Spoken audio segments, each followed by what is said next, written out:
Greetings. For those of you who don't know me, my name is Lance Strate, and I'm the president of the Institute of General Semantics. And on behalf of the IGS, I'd like to welcome you all and thank you for coming to our memorial tribute to the one and only Gary Gumpert. I want to note that in addition to myself, there are several IGS trustees present here tonight. That includes our treasurer and the editor of our journal, etc., Thom Gencarelli.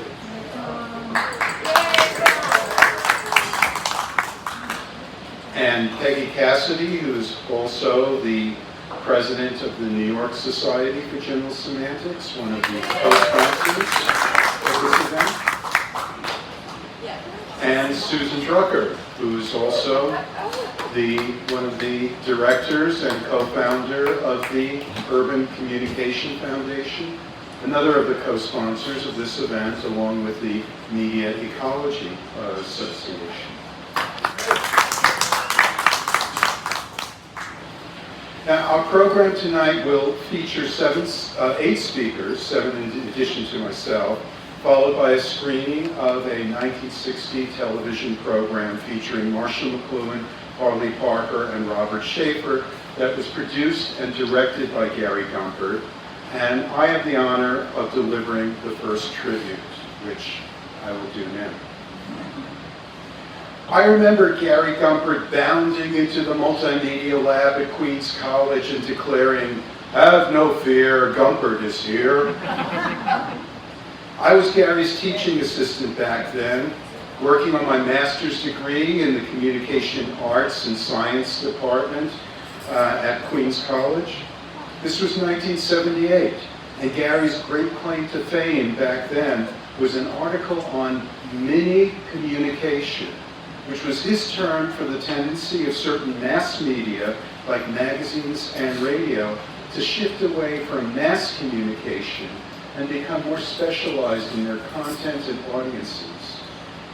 He followed that up with an article on uni-communication, his term for media used to make personal statements, like bumper stickers and t-shirts, buttons, and matchbook covers. Remember those? Gary's aim was to move the discipline of communication forward in accordance with the media ecology of Marshall McLuhan, beyond the rather narrow concept of the mass media, past the arbitrary disciplinary boundaries that separated mass communication from interpersonal communication. And that goal was furthered by Gary's collaboration with his colleague Bob Cathcart through articles on mediated interpersonal communication and through the 3 editions of their anthology, Inter/Media. I should add that my first academic publication was in the 2nd edition of Intermedia. It was a piece inspired by Gary on media and the sense of smell. They reprinted it in the 3rd edition of the book, at which point it became my 2nd academic publication. Gary was an extraordinary guide for me as a new graduate student with an interest in the kinds of ideas associated with McLuhan. Through Gary, I was introduced to the writings of scholars such as Harold Innis, Walter Ong, and Susan Sontag. And because I was working for him in the multimedia lab at Queens College, I met Joshua Meyrowitz and Ed Wachtell, who were the lab's directors and consequently directed me to Neil Postman's media ecology program at New York University for my PhD.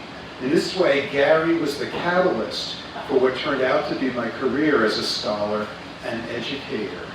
I also recall that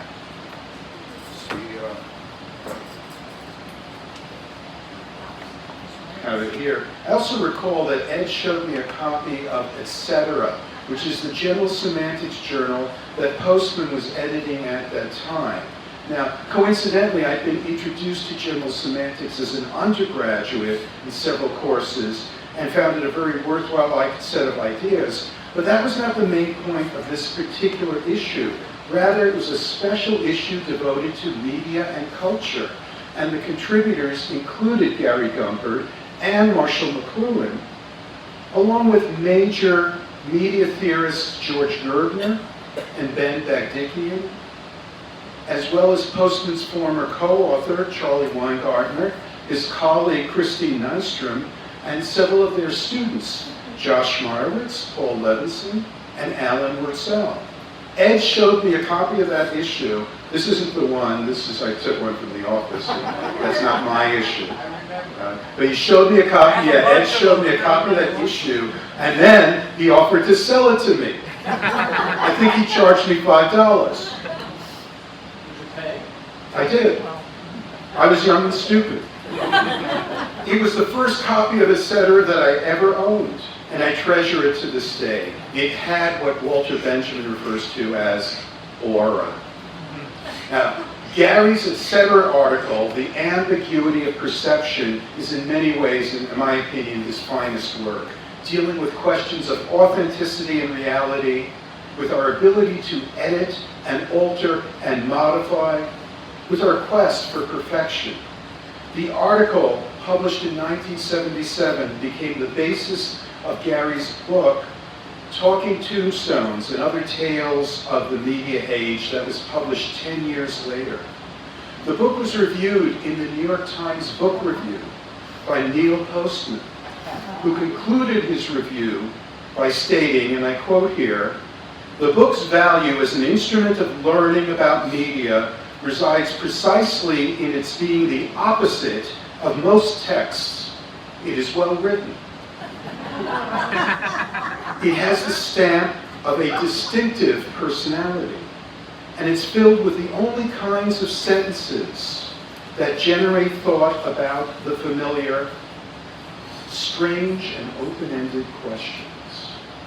Now, this was the highest praise I've known Neil to give, that Gary's purpose was to make the familiar strange, which is to say, to make the invisible visible.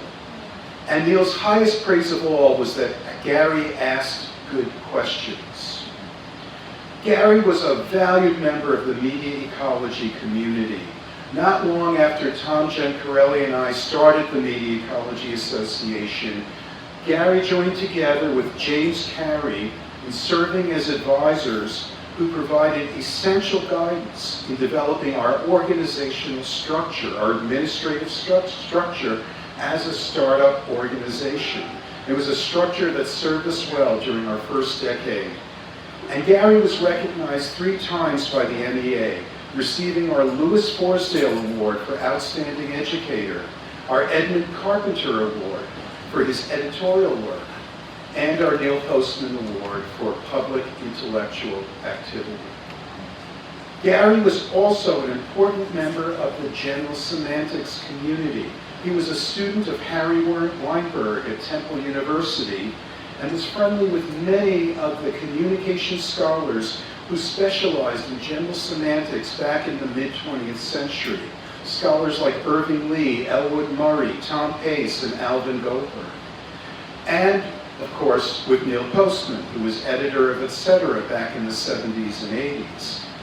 Moreover, in recent years, he could not help but notice that 3 of his students, myself, Tom, and Sue, are key members of the leadership of the Institute of General Semantics.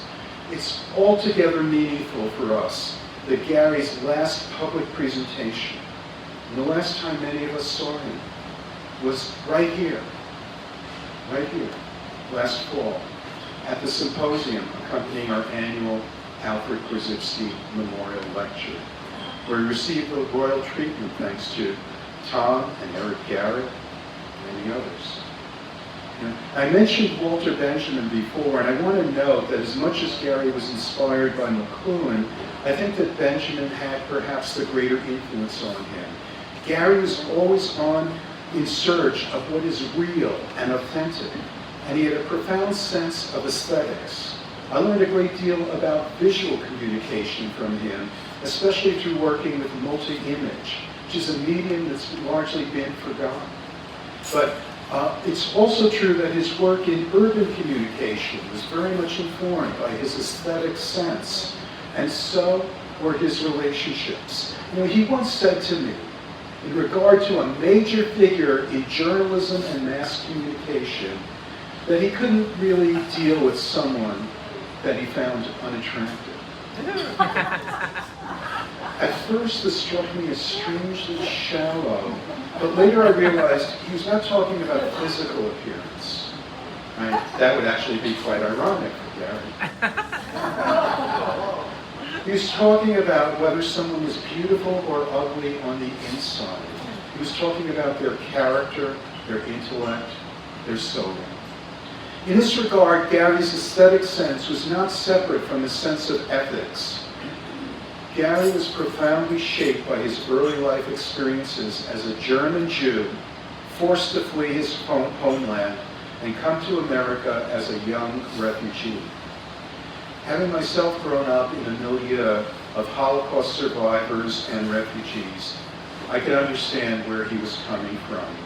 The nervous energy, the need to keep on working and remain productive, the impatience with the trivial, the critical outlook, the oftentimes prickly disposition, the invocation of personal and professional standards, the demand that we all live up to our fullest potential, and the search for meaning.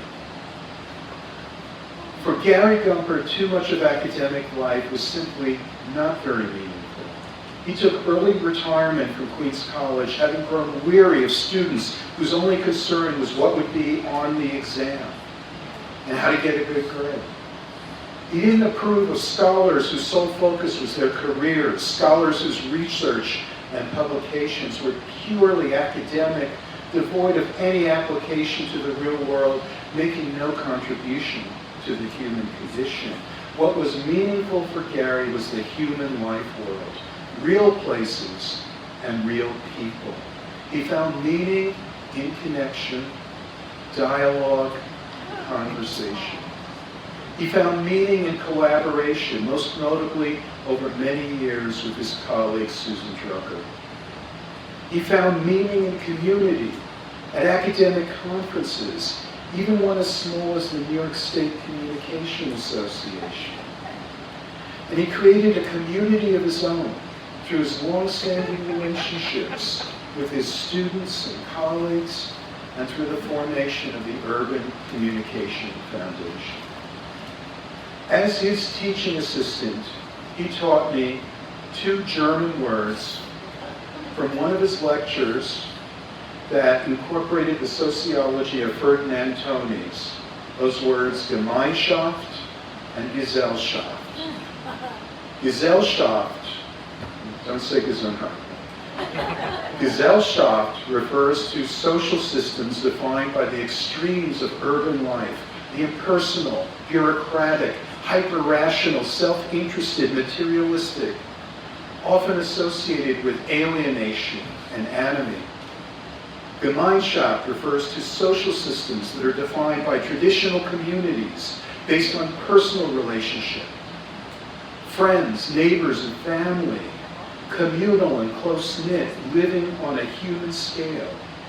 Gesellschaft is characterized by what Martin Buber called I-it relationships, Gemeinschaft by I-you relationships, and Gary was very much an advocate for the I-you, for the Gemeinschaft, for the human and the humane.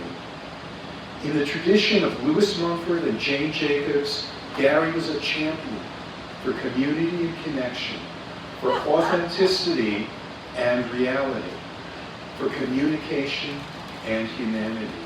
He was a teacher, a colleague, a mentor, and a friend. He was a defender of his people and a force to be reckoned with. So as we pay tribute to his legacy and carry his torch forward, we can know that he lives on in us, so that we can indeed have no fear, because Gary Gumpert is still here.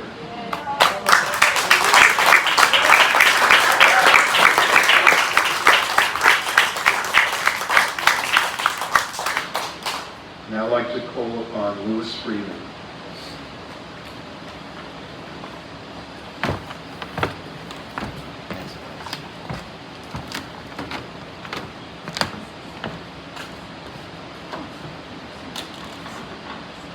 I'm going to resist the urge to say, okay, everybody, let's make a big circle with all the chairs, because Gary hated this. It didn't matter whether there would be 50 people or 7. There should be a circle of chairs, and we should all be talking.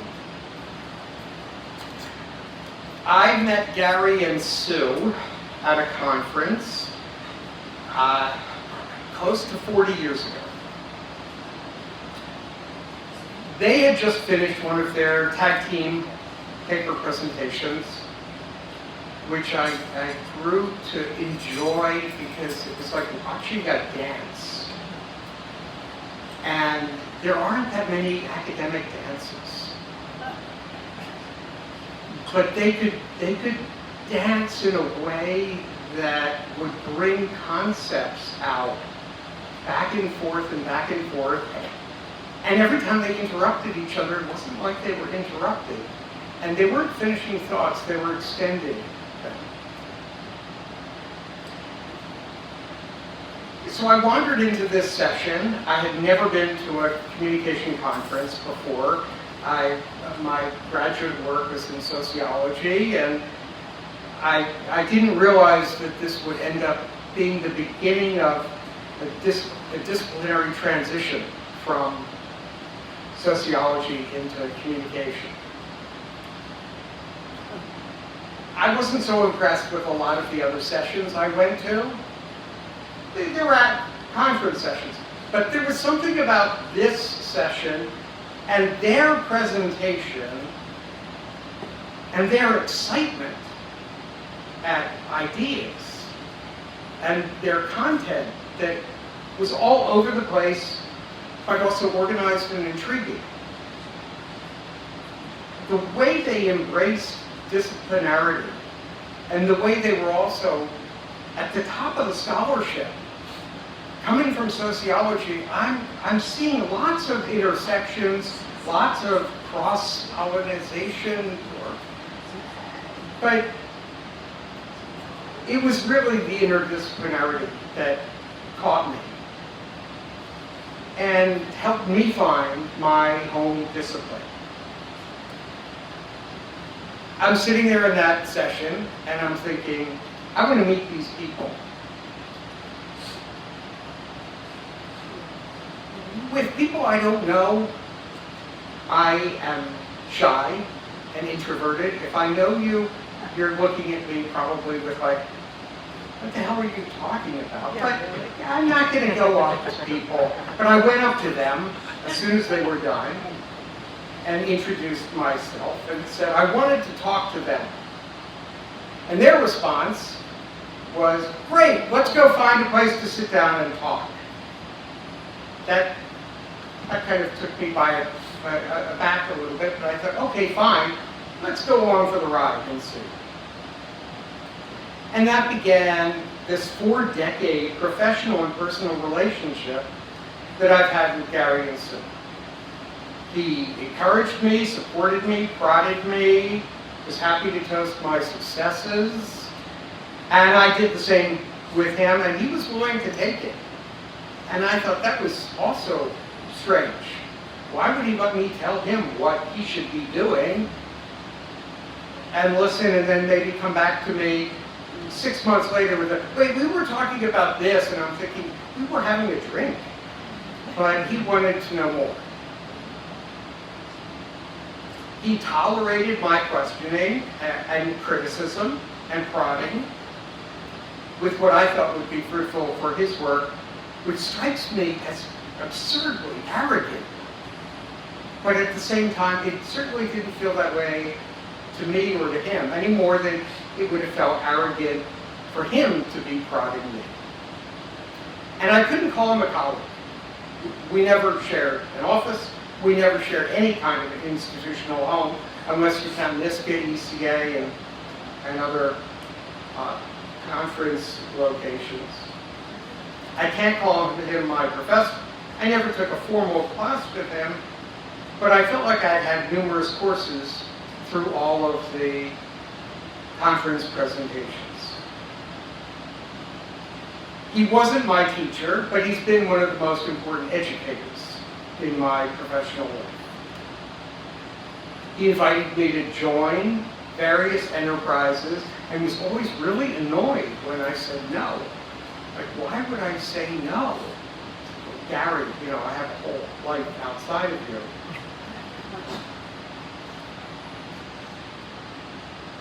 His influence on my research equals more than that of 2 or 3 influential professors that I have had a huge impact on my life. I was thinking about today and us and him and thinking about that, the dancing and the curious wrestling and the wrestling curiosity that he had. And the way he approached all of these supposed oppositions in a thoughtful, personal, and academic way as well.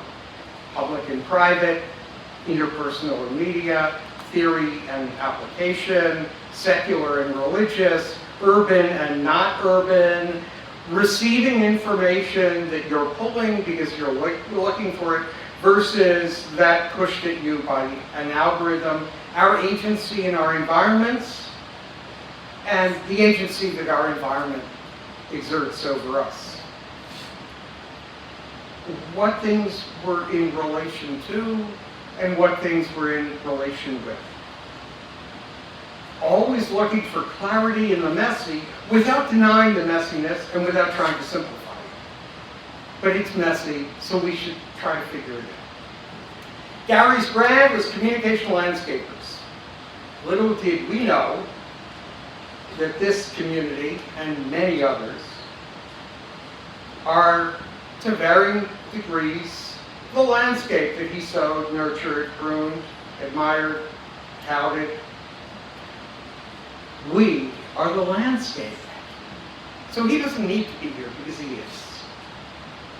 He's here because of all of those thoughts and questions and ideas and prodding that he had a hand in because of his unrelenting influence. So I thought I'd give him the last word. Is that okay with you, Gary? This is from a piece he wrote, the title here, not important. I've been around longer than most of my colleagues and managed to survive while persistently asking discomforting questions about the discipline, the field, and the meaning of it all. Along the way, I might have even contributed to the chaos.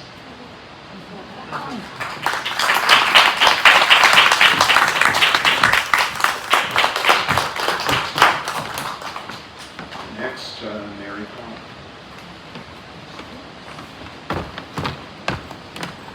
Thank you, Willets.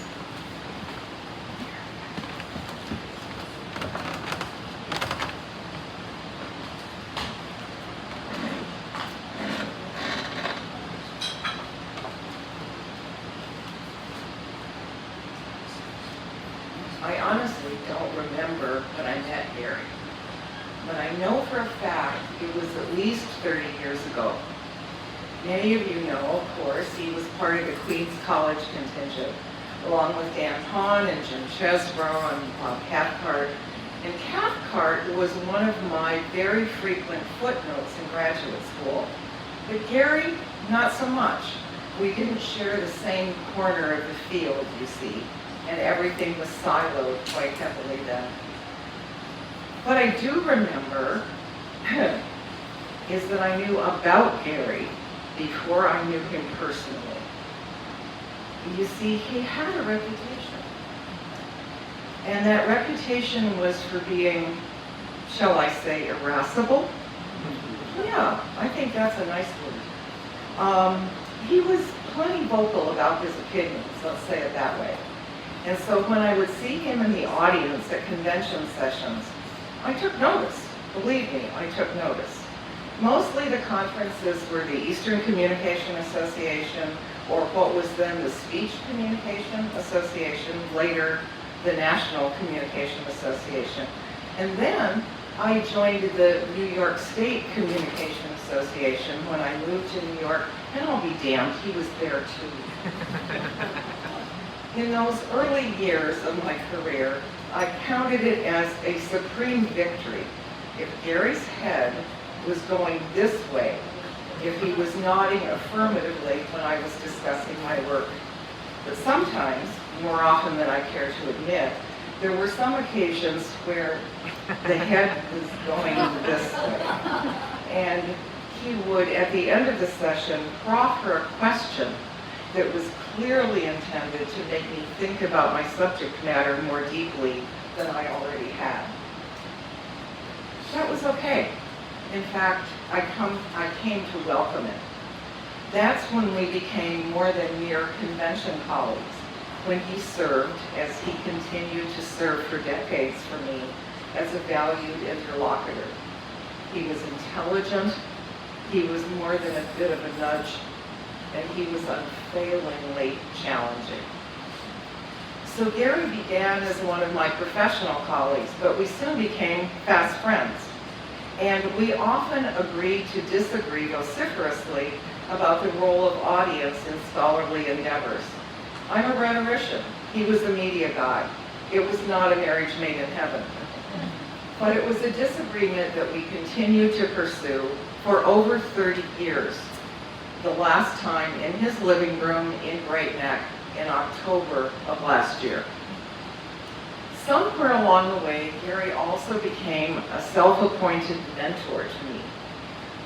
Truth be told, I think he was actually incapable of being a friend to anyone, with also acting somewhat as a mentor. His convictions were that strong, as were his desires to help out those people that he allowed into his inner circle. A quick story, if you don't mind. I remember when he and Sue adopted me long enough to help me compose my ECA program for 2003. I was the first vice president and the planner that year, and I had 800 conference participants, a far larger group than most people had had at that time. And this was before there were electronic programs that helped you plan a convention. Everything was done with sticky notes by hand. Gary and Sue invited me to come down from New Paltz to Long Island, and I joined them for days on end in the basement of Gary's Great Neck home. And they helped me with everything from scheduling to processing to paginating the program copy, and making sure also that there were VIPs that I didn't manage to offend along the way. We'd work all day, and then Gary insisted always, unfailingly, that we break for happy hour every afternoon. Sound familiar? And then he'd disappear upstairs into the kitchen and cook something fabulous for our dinner. I've never forgotten his kindness, nor Sue's. We enjoyed many more visits over the decades. We'd often roll up our sleeves in his kitchen. I think there's a slide or two up here about that. I was allowed, finally, to play sous chef with him in an increasing number of occasions.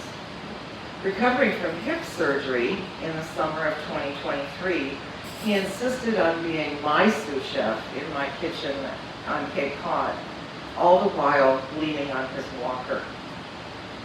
Last summer, when I visited Gary and Sue in Contagnac, even when Gary's mobility and stamina were compromised, he insisted, absolutely insisted, on sharing the best parts of his world in Provence, day after day.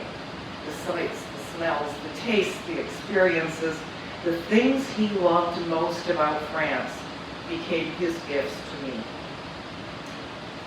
Fundamentally, Gary believed in sharing. He shared amazing stories about his childhood exodus from Germany. He shared his love of excellent food and drink. He shared his time. He shared his ideas. He shared his happy world in France. And he always, always shared his joie de vivre. And of course, he shared his opinions. He was really generous that way. I'm honored to have known Gary. He was, at the end, still so very busy staying alive and also living. He never lost his sense of humor. He never lost that all-important joie de vivre. I'm honored to have been at his bedside as he neared the very end. For a little guy, he made a gigantic contribution to this world, to my world. And I and all of us are better for it. Godspeed, my friend.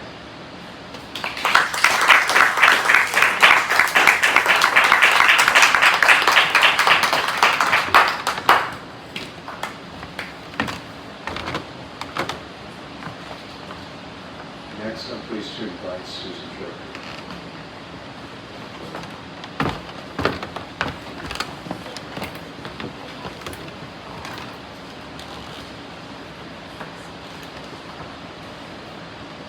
The last time I was at this podium was with him, right next to me. Words matter. This is a tribute. I've written a eulogy. I've written an obituary with help, and now a tribute. And in that vein, I hope this brings more smiles than tears. Gary's many things to many people, but above all, he's Gary. Gert, Gary, the great Gumpert, humble professor, Dr. Gumpert, stubborn pigeon. That was his Japanese name. Boy, did they get that right. Mentor, friend, father, grandfather. He was called many things, often things I will omit, that should not be repeated. He received an award from ICA that was simply engraved, a force of nature. And he was very perplexed by this, but I think they nailed it, because that's what he was. He made things happen, and people followed. He was the Pied Piper of media studies.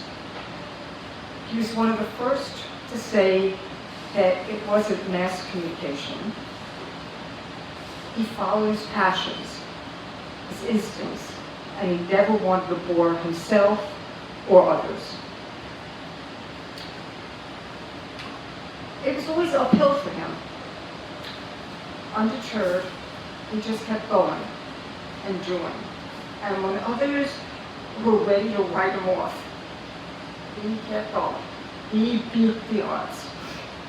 I always joke that no matter what we did, it always seemed like we were always walking uphill. How can you be uphill in both directions? But that's somehow Gary's life. His house in France, this beloved village house in France, was perched on the top of a hill. And into his late 80s, after he had open heart surgery, he kept climbing those hills, and he kept reaching the top, and he kept striving for all it was worth. And I hate to admit the fact that I was walking behind him, panting for breath, while he was still making it up that hill. And some of us, at the age of 8, 13, were trying to find techniques for walking up the hill. And he managed to do it, standing straight, breathing normally. I spent many years learning about this remarkable man. I stood beside him as he treated presidents and garbage collectors with the same respect. I stood beside him as he was honored and also humbled.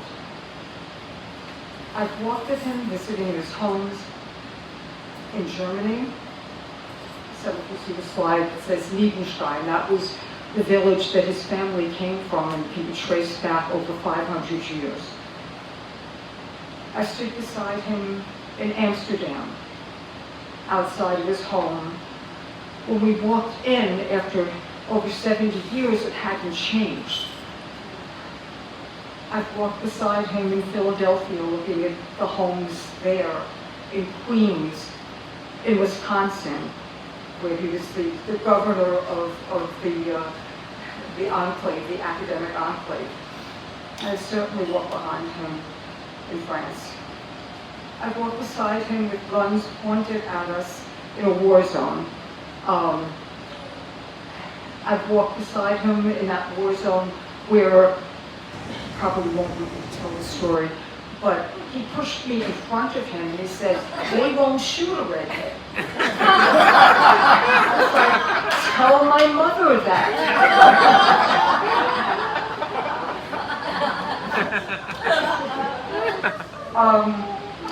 I've followed him around the world, which included Gary talking our way into an improbable meeting with the Pope. That was Gary.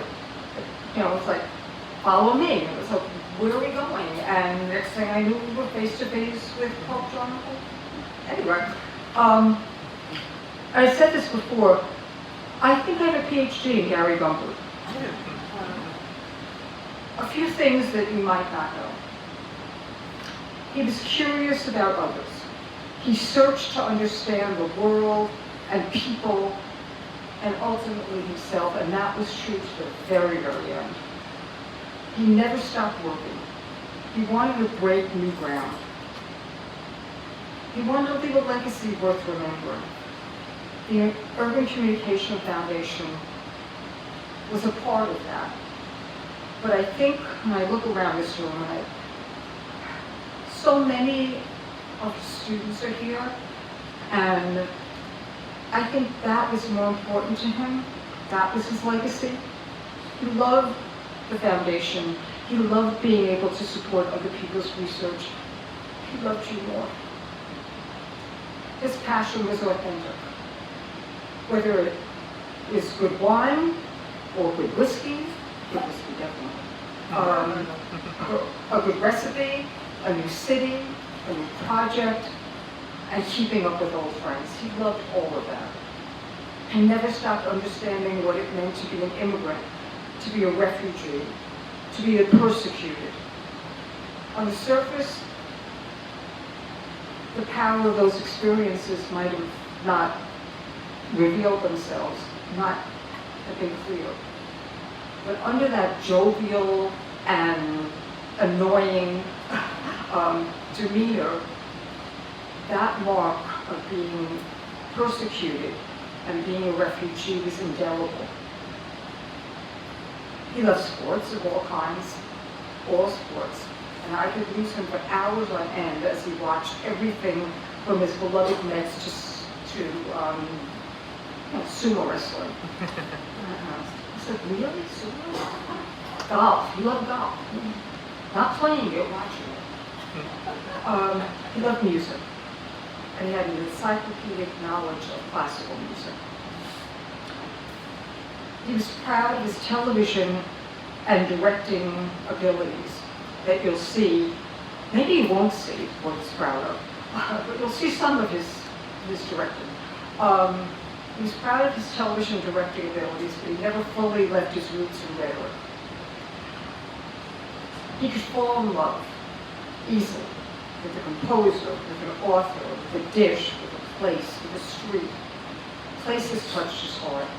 The streets of Paris, the hills of the Acropolis to watch the Athenian sunset, the movement of humanity along the Bosphorus, the dust and the cement of Cyprus, and above all, the mountain, the Rocher. A scene from his backyard in Cognac. This is his place. He had the soul of an artist. He respected those with talents in the arts. Maybe that's why he loved this place.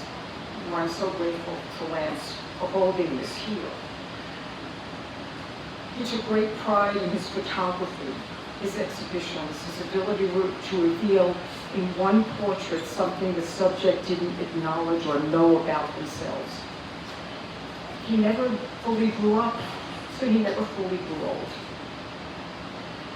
He was more insecure and down to earth than anyone meeting him in a professional environment could possibly know. He took his commitment to this discipline very, very seriously, and that included his continued participation in organizations large and small, international and local. He always valued and sought community. In his village in France, in the steamy little restaurant in Cyprus, maybe most importantly among all of you, he cared about many of you in this room more than he ever expressed. He let me know. Gary cherished his friendships and his mentors. And he would tell me about lying on the floor of his little, Esther's little apartment, lying on the living room floor with a renowned scholar and drinking whiskey, including that Marshall McLuhan. He loved the idea that he had shared that taste for whiskey with none other than who became McLuhan. That's not when he knew him. He knew him before that, and he knew him over whiskey and cigars, as a grad student actually. He also loved to talk about his experience as a graduate student, and he used to tell the story about how he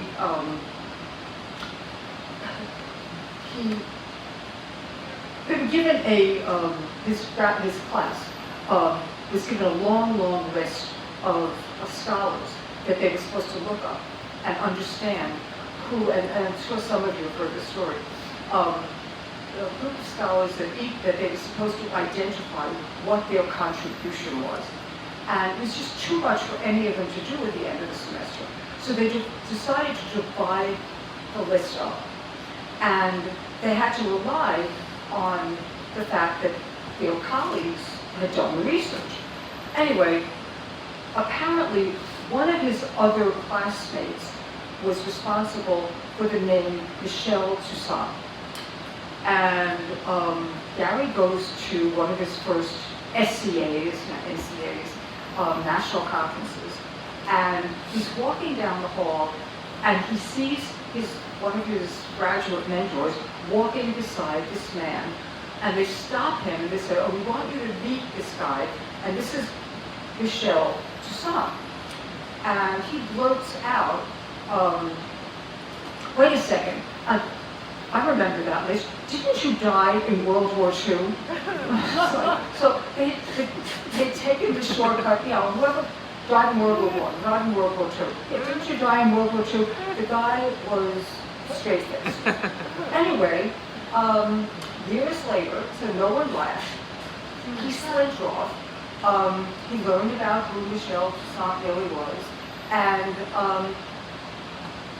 every SCA and NCA that we went to after that, he made sure, as we approached the conference venue, he made sure to remind me, to warn me about these SCA types. He said, not all of them have a sense of humor.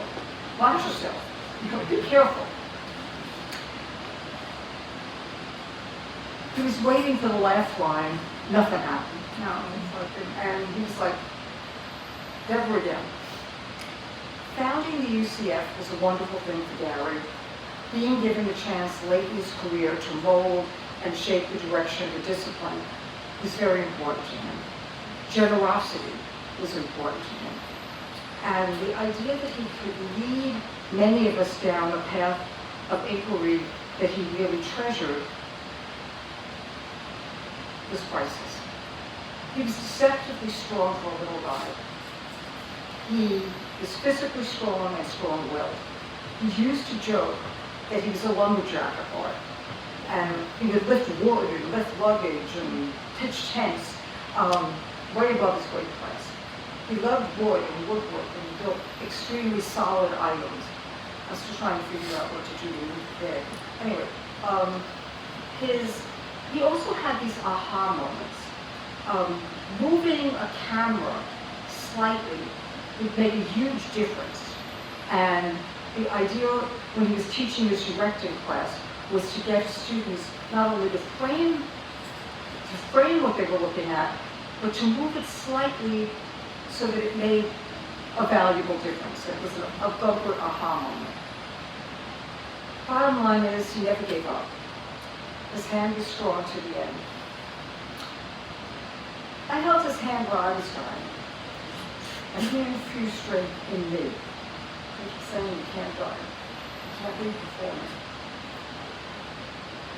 His hand was still strong when he was dying. Some of you saw him in this very room in September. He was determined to deliver his last talk. I don't think he thought it was his last talk. But he was determined to deliver a talk on the stage, which meant a lot to him. It was about his village. He insisted on walking up on the stage. And Erik helped carry him up. And he sat here and delivered what was his last presentation of hundreds. So the idea that we're here honoring him is particularly poignant and particularly special. We were an unlikely duo. We co-worked mostly everything for about 40 years or so. So I feel I know his voice. We used to finish each other's sentences. He cherished his relationship with Marshall McLuhan.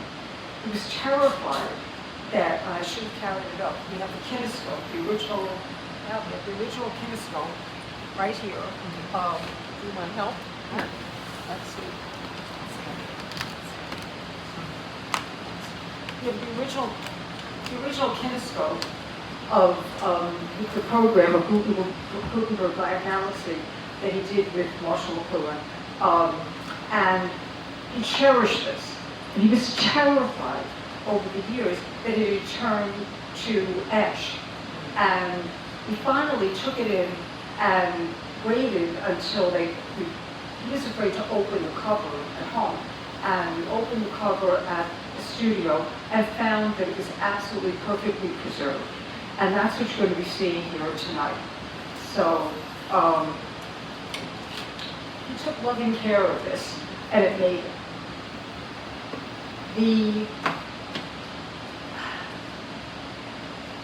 I have books on books on books, and of what he collected and of his thoughts. Like I said, he cherished the relationship with Marshall McLuhan, and among those books that I'm finding are all sorts of correspondence, down to Christmas cards. I put a couple of Christmas cards in here, but down to Christmas cards. I think his favorite was from Zeus to Narcissus, watch yourself. You don't know it, but the moment that slide came up, he said those words. Oh, really? Yeah. So there's a certain amount of direction going on. He was always in charge. He was always directing. He cherished those items and he really preserved them. It was interesting. Just in September, he handed me a folder that I had never seen before. And in that folder was notes, lighting, budget, a loose script for Gutenberg Galaxy. And he proudly produced the folder again and said, you see, I can still teach you, I can still surprise you. Bottom line is, I was blessed to share the edge with Barry. I learned to walk cities from one end to the other. My first walk alone with Gary, I wondered, what are you to talk about? The conversation never stopped. Still hasn't. I can still hear him in my ear. Do this, write that, publish this, meet that deadline. He's still bossing me around. It's endless, but I'm still learning. He saw fascism coming our way. He said he survived it once and he couldn't do it again. He died the day after the election. I have a collection of statements,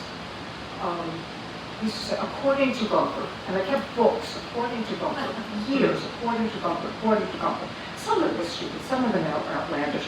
And because if he didn't see me writing frequently, he'd say, what am I boring? What am I falling down the job? So I'll just show one according to Gumpert.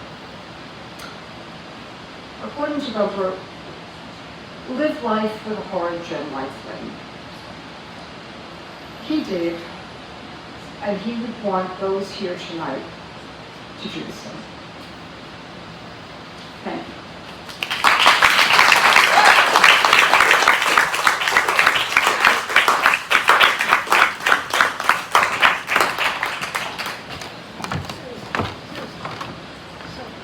Now Nancy will thank you. Oh, that's great, I can follow that. Thanks. Oh. Well, I'm pretty confident that, I'm shorter than Sue, for one thing, that most of you have known Gary for a lot longer than I have. Most of you have a connection that originated with some type of scholarly endeavor. He was a teacher, a mentor, a collaborator for many of you, but surely not the Gary that I knew. Of course, I knew of Gary, as many of people have said, because let's face it, the man was a bit of a legend, not only in his own mind. Over the years, I would see him holding court at ECA, the Eastern Communication Association. But for me, he was a little bit of a mythical creature, so as a lesser person, I guess, I mostly just kept my head down and nodded quietly when he walked by. But when I planned the convention in 2012, I got to be on Gary's radar. We had several conversations about the Urban Communication Foundation Awards, and I had great respect for the Foundation's generosity and their desire to support colleagues in their research rather than just giving them an award. So whatever Gary wanted, I was going to do my best to make it happen. And that was a real turning point for us that led us to become friends and for me to become more of, as you would have referred to as, into Gary's inner circle. I recall many a night at ECA when a group would end up in the bar together, and Gary, being Gary, would tease and flirt as he held court. But even after all of those years, I can't say that I knew Gary very well. That is until a couple of years ago. I've been thinking about this a lot, about how to really express this. You know the saying, every cloud has a silver lining. And for me, getting to really know Gary was a silver lining over the past couple of years as health issues plagued him and those around him. But I didn't really get to know Gary the scholar, the writer, the mentor, the teacher, the producer. I got to know Gary the Renaissance man. And I'm going to repeat some of the things that you've already heard, because I want to share with you that picture of the Renaissance man. Gary, the man who loved seafood, especially oysters. So, of course, as his 90th birthday approached, I got out my waders and got into the very cold Cape Cod waters and harvested fresh oysters for him to bring him for his birthday. And Gary the gourmet, who insisted on making us oyster stew on a subsequent visit that we enjoyed around his table in Great Neck. And when on Cape Cod, I think you've seen some pictures of that, Gary was digging into a huge lobster with the enthusiasm that has since to be matched. Gary, the man who loved Maryland crabs and demolished a table full of them while laughing at both me and Mary as we struggled to dismantle them. Gary, the man who loved good booze, I think you've also seen pictures of that, and who delighted in showing and sharing his secret stash of the good stuff.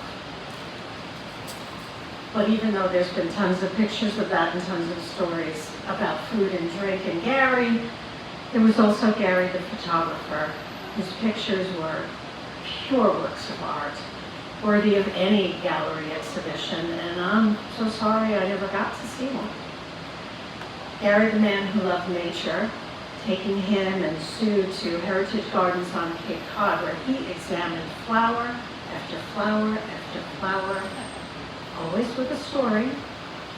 It's just one of my fondest memories. Gary, the Francophile, who relished his time in Contignac, where he was always filled with such enormous joy. Gary, the walking library, who could and would talk about and critique authors both obscure and contemporary. Gary, the hater of injustice. No more needs to be said about that. Gary, the lover of baseball, although I have given Sue most of my family's Mets treasures because I think she's more faithful to them. Sorry, Gary. Truth hurts. Gary, who would listen to music from all over the world, classical to rock, and even had a favorite local rock musician, right here in the audience. Gary, the theater aficionado.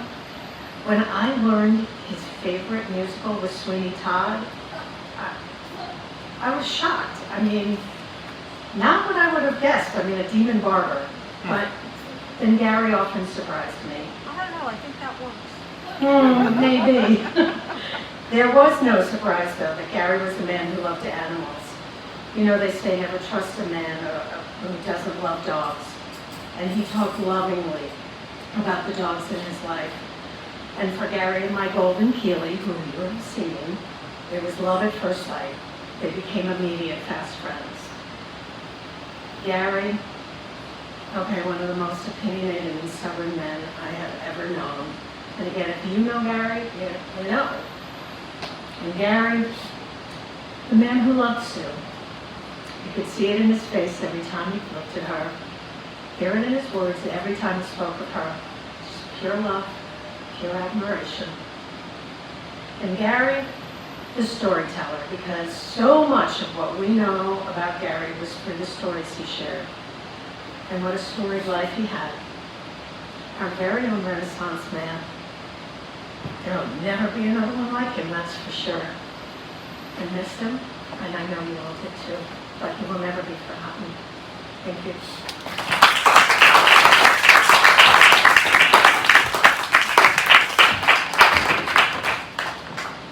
Now, Thom Gencarelli.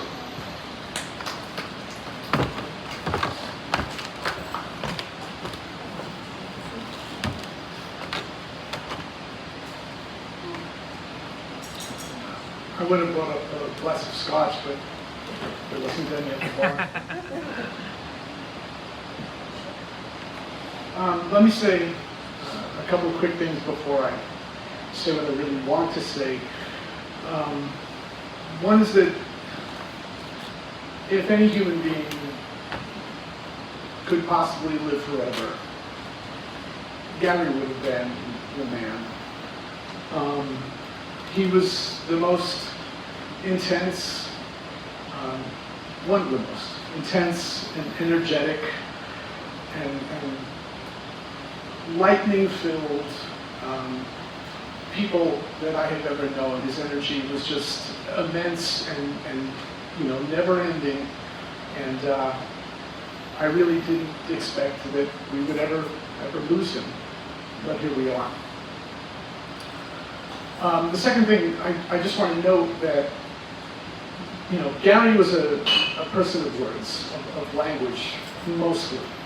But he was an aesthete, and people have mentioned that, and I just couldn't help but notice as these slides have played and I was sitting in the audience, the synchronicity of some of the slides that showed up as you all were talking. I noticed it first with Lance right away when he was talking.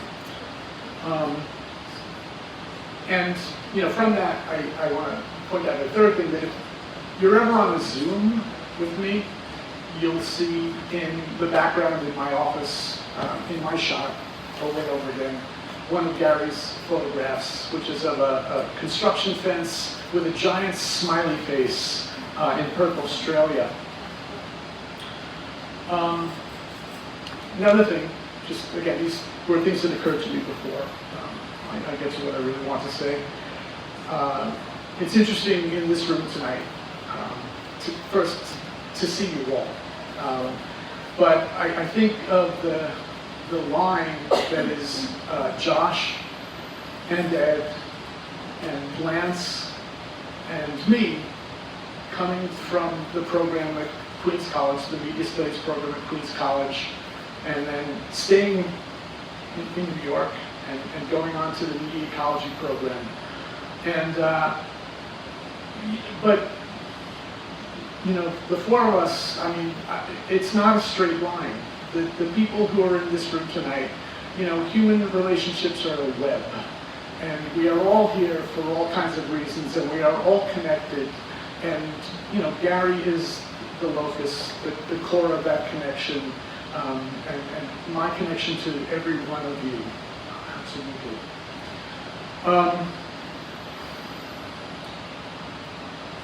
You're not supposed to have a mentor for your whole life. Mentor relationships are something that are of their time and their moment and that serve their purpose. But Gary was my first mentor, and he was, in a way, my mentor for the entirety of my life since. I met him, well, I'll tell the story this way. I had the temerity, the audacity, to apply straight out of a baccalaureate program into the PhD program at NYU. And one of the people who was on the committee who met me when I went in to interview is sitting in this room right now. And after they all finished laughing, they said that I could start the master's program, and if I did okay in the first year of the master's program, that I could then reapply to the PhD program, and they reconsidered my application. But I had, at the same time, in my back pocket, applied to the program at Queens. And of course, the difference in tuition between NYU and Queens College and the City University of New York was substantial difference. And so I decided that, you know what, I'll spend 2 years getting a master's degree and then I'll come back. And so, and I wasn't, you know, if you asked me all these years ago, would I be standing here having had this career, doing what I do now, I had no idea that this was the plan that, you know, that was meant for me. So I took just a class at Queens that first semester. I took a class with Bob Cathcart in interpersonal communication. And I'd come out of a BFA in, you know, communication arts and media. And I took this class, and in it, I remember trying to make a good impression. I read the entire recommended reading list. Like, I read issues of Communication Yearbook from the ICA and all this stuff. But I also, the assigned text was intermedia. And from Bob in that class, well, I met Gary before I met him. And I also met Lance when I read Media in a Sense of Smell, and, you know, said, well, you know, who's this guy who's a graduate student and he got his, you know, class paper published in this book? Wow, this is cool, I gotta meet this guy. But the very next semester I decided, okay, this is what I'm going to do, this is what I want to do, and I'm going to go back full-time as a graduate student, as a master's student. And I took Gary's media theory class. And he assigned 2 books. One was Dennis McQuail's Mass Communication Theory, Dennis McQuail from the Netherlands. And the other was McLuhan's Understanding Media, which I read then for the second time. I read it in an undergraduate class and didn't quite understand it. My professor at the time wasn't of much help. It was just, he sort of assigned to this reading and we never said much about it. And in that class, I discovered Gary was the first media ecologist that I ever knew. And really, in that regard, set the table for why and how it was just, the perfect trajectory. Like, again, it was in, I'm an agnostic, I don't believe in God, but it was in the plan for me to have this career trajectory that I had and to go on to NYU. But before I left Queens, Gary had become chair of the department. It was the Department of Communication Arts and Sciences.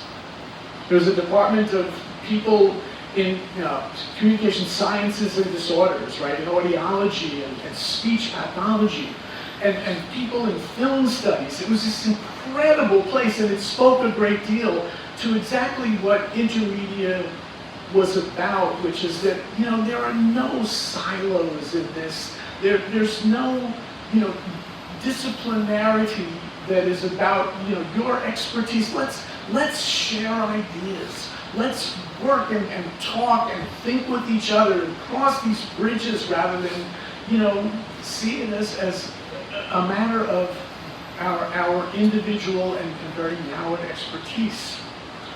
And so Gary became chair of this incredibly wide-ranging group of scholars. And many of the people in this room, you know what scholars can be like. And I sat down with him one time as I was in my last semester. It was sort of an exit interview that he decided I needed to have before I went off to my PhD. And he started out not by talking about me and asking about me. He started talking about himself. It's okay, all right?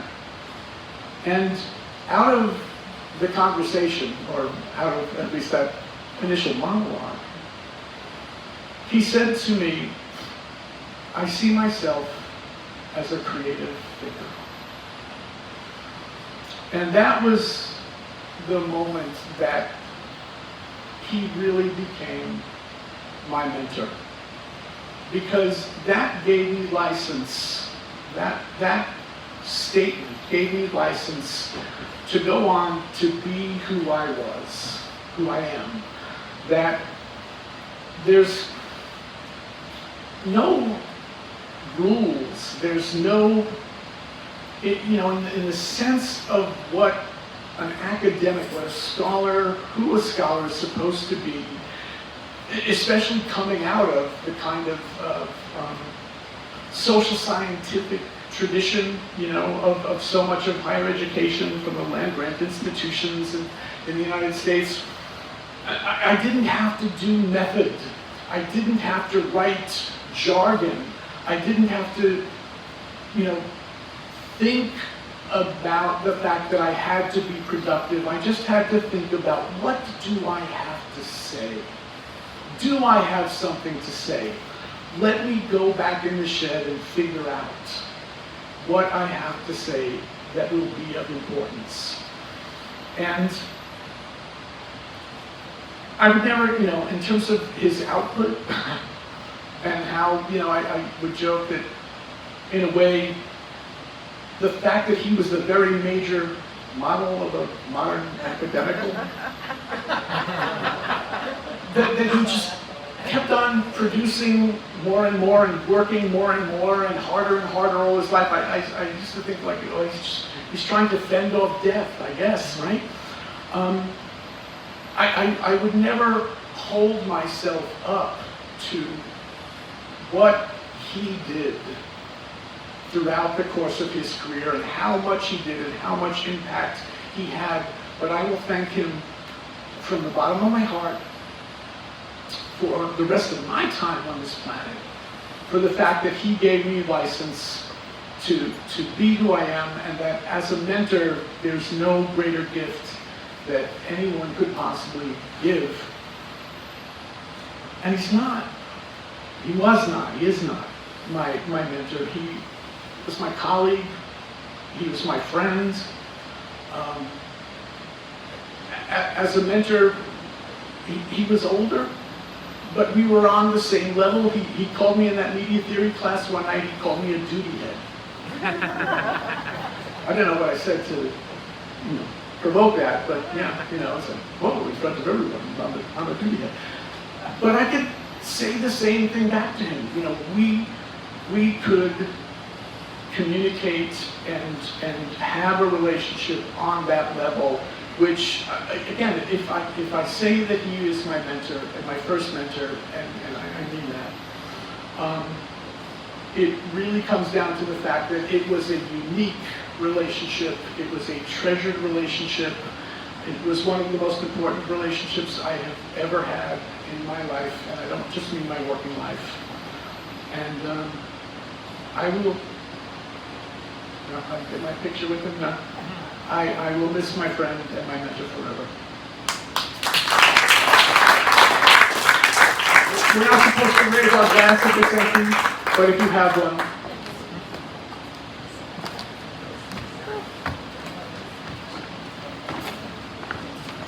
Our penultimate tribute comes from Erik Garrett.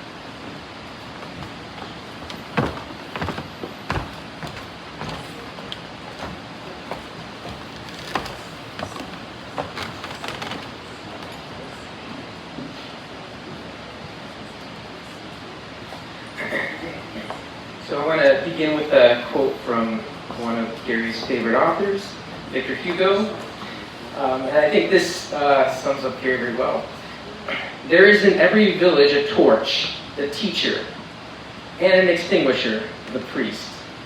And of course, Gary was the torch for many of us. So I met Gary and Sue about 20 years ago. So it would have been the NCA after Katrina. So I don't know if that was 2005 or 6. It was at Urban Communication Foundation pre-conference. And so I remember with you and Gary and Matthew as well. And I'm not from the discipline of communication originally.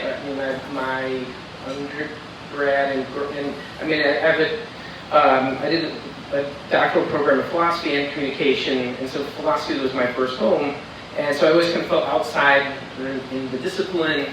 And it took me a while to figure out you have to go where the ideas are in the discipline. And so I knew right away at that first pre-conference that this was the place for me. So it was the ideas, the kind of the emphasis on urban communication, the emphasis on media ecology. These were things that really sort of inspired me. And also, I think the torch was also good people too. And so it has to be that kind of combination of good ideas, intelligence, and good hearts. And so I think Gary had that, he had that magnetism to him. So I was drawn to him because of those magnetism that he had in terms of that fire.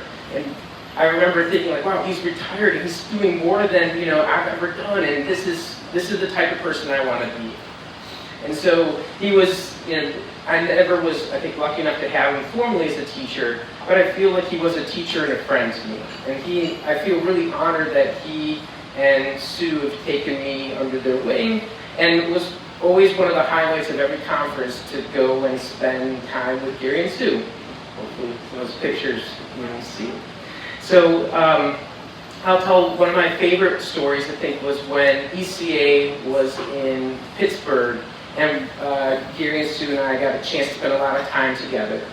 And so I remember driving them around, because I'm living in Pittsburgh, and I think we went to pick up my kids first from school, they were in elementary school at the time, and I know I was really fascinated. Here's another thing too about the magnetism is about hobbies, and people are interested in things, and the photography that Gary did really was exciting, right? So he was taking photos of my kids, and then I remember we went to an abandoned church, and we were kind of wandering this abandoned church and taking photos there, and then somehow, I think, like Sue said, we ended up in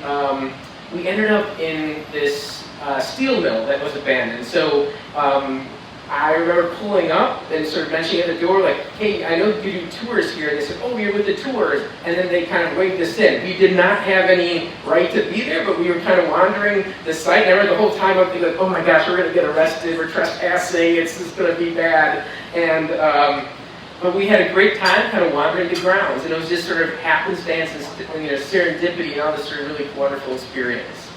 And so, what drew me to Gary and Sue were the ideas, particularly the focus on cities as well. So that was the other thing I really admired, is the exploration, right? I mean, I feel that that's one of the,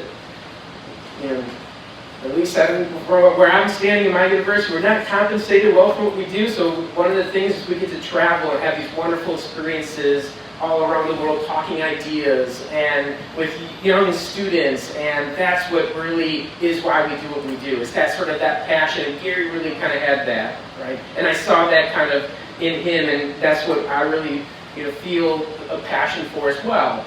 And so that sort of love of particularly of travel and of cities in particular. And so I love that I could talk to Gary about just, hey, I'm going to this conference in this city. He's like, oh, I've been here, go to this place, go to this cafe, or go see this sort of art gallery. And so all those wonderful things and ideas that he kind of, and places that he would share with me. And so I feel really honored to have been able to kind of share and follow that kind of torch that he burns so brightly. So it was this passion for places and people as well. That's the last thing I sort of want to focus on, is just the idea of, I felt really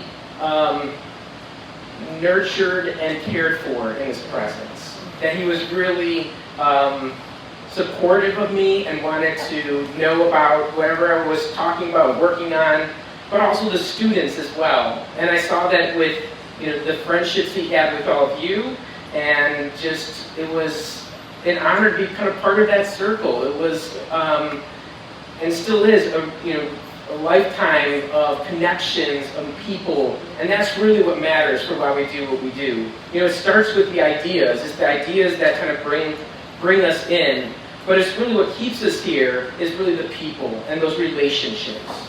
And that's what I think Gary really understood, right? That it's the ideas, the interests, that those are the things that kind of bring us into at the start of the day. But what really kind of nurtures us and helps us kind of maintain things, that the torch, right? To quote Victor Hugo, is the torch is the people. And Gary was a torch for me.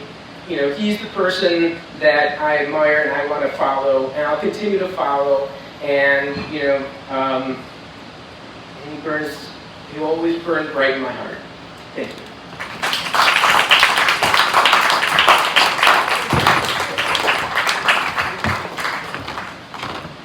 Our final tribute comes from Joshua Meyrowitz.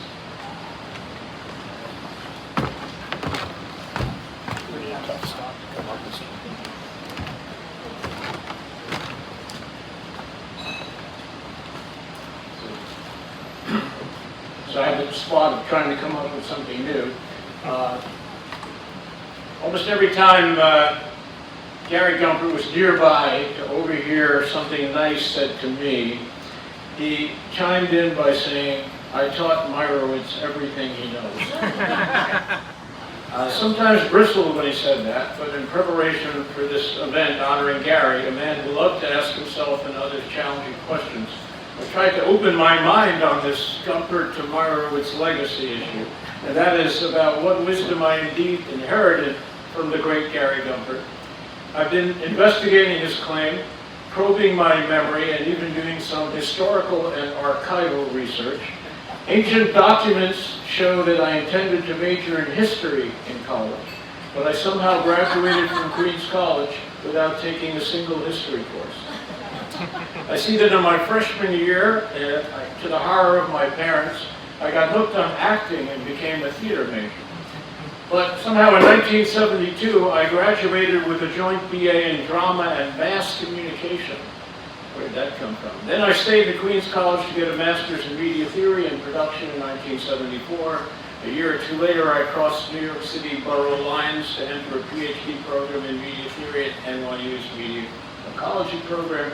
And then, with newfound boldness, I crossed state lines in 1979 and became professor of media studies at the University of New Hampshire, my short break from New York that lasted over 40 years.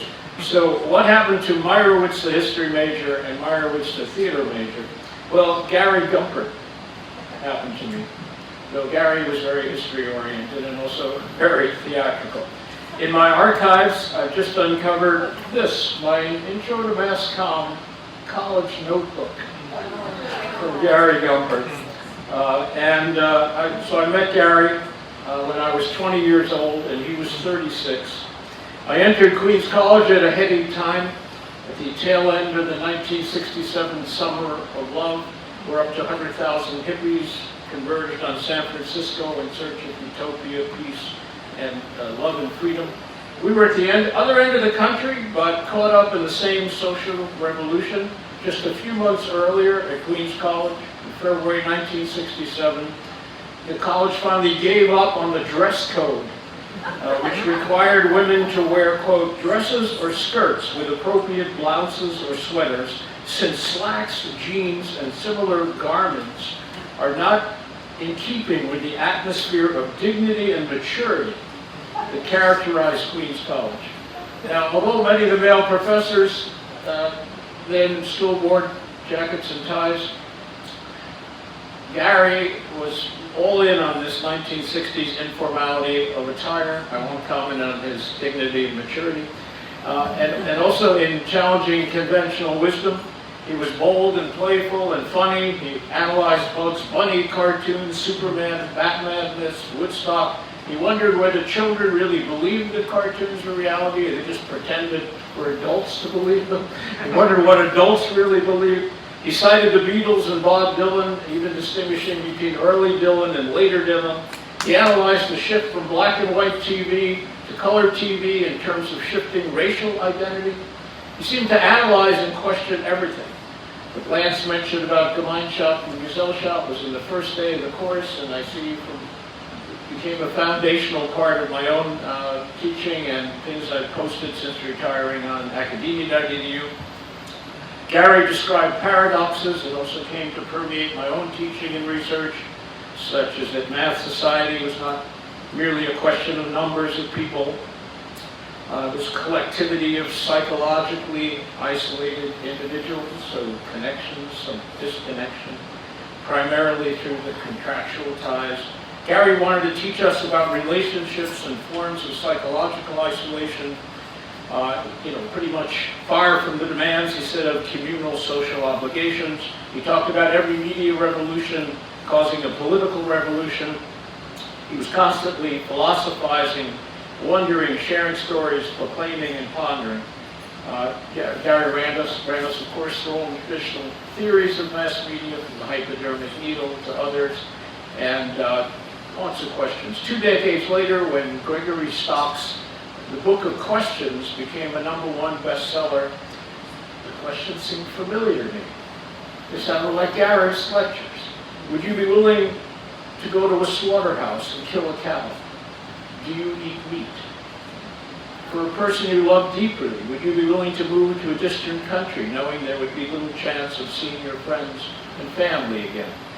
Would you be willing to give up all television for the next 5 years if it would induce someone to provide for 1,000 starving children in Indonesia? Sounds like Gary, right? And do you think that the world will be a better or worse place 100 years from now? Gary would have added why or why not. Among Gary's books, visual aids, of course, was he assigned Marshall McLuhan's Understanding Media, and in its small, complex form, with the oddity that somehow made more sense to me then than it did when I went back to it many times trying to decode it. Gary, among the extensive discussions of McLuhan was Gary's quote, or I had in my notes at least, 1960, Gary produced a TV show with McLuhan. Very hard to work with him, very hard to structure. Along with the Queens College sociology professor Melvin Reichler, gave me the foundation in Irving Goffman. So I had with Gary this foundation for my 1985 No Sense Place, which is celebrating its 40th anniversary this year. Somehow I got old when I didn't.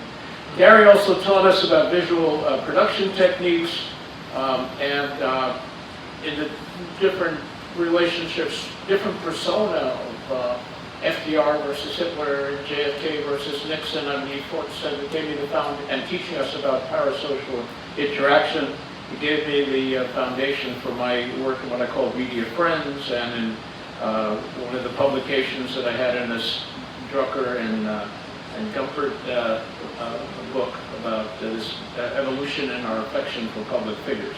By the time I graduated from BA, with a BA in QC, the school had gone on strike in the spring. We had fall semesters, strike semesters.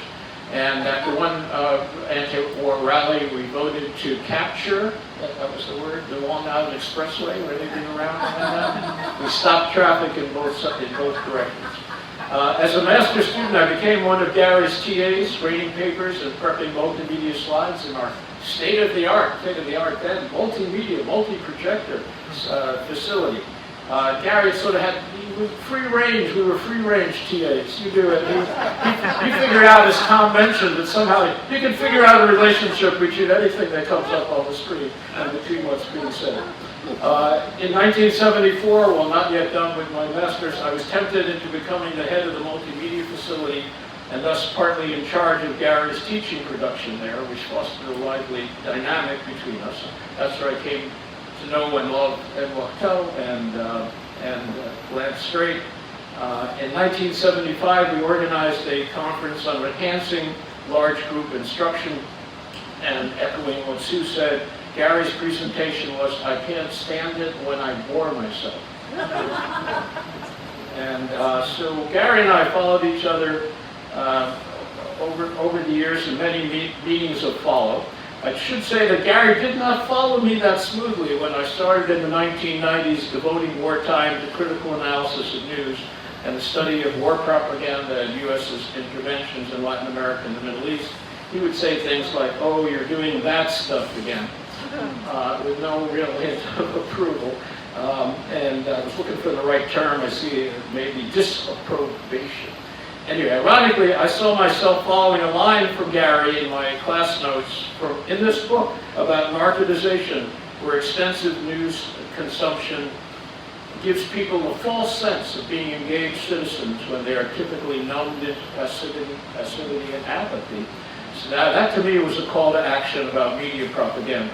But Gary and I, and Sue also, came back into sync eventually, starting in 2014, when I spent what I didn't realize was going to be a 9-year battle applying what I knew about propaganda to fighting out-of-state billionaires who were trying to destroy downtown Europe. Now, this Gary was interested in, you remember, deep interest in turning our one communal space into a multi-age space, into unneeded multi-student student housing, violating wetland setbacks, destroying 2 urban forests. Gary and I were back in sync then, deeply. And after all, by then, Gary and Sue were well into their urban landscapers work, quote, issues of urban and suburban development, public space, community development. So Gary and Sue were avid listeners, advisors, comforters, and miraculously in 2023, I beat the billionaires, and Gary was very supportive. But he said, okay, so you saved the fucking town, but like, what have you published lately? Do you remember that even from this hospital bed in 2023? All right, so what did you publish? So I pretty much, I took only one formal course with Gary, but what a course. And I'm humbled by what I see in this intro notebook. The ideas that I found in that intro to Mass Comm certainly permeated my thinking, my teaching, my research ever since. And I see that all the stuff I posted on academia for free access, I say, it's really Gary. I mean, it's all the stuff that Gary taught me. So did Gary teach me everything I know? Maybe so. Maybe so. So I miss you, Gary, and I really would wish you were around to complain about the state we're in right now. I had in my trunk when Gary passed away the latest set of stuff to give him the next time I saw him, so we have to give it to Sue now. And also, since Lance mentioned this, my kids will be really, really happy if anybody who wants this issue would write to me and I would mail it to them, because they're not going to want to include that in cleaning up the house when I'm no longer around. Thank you.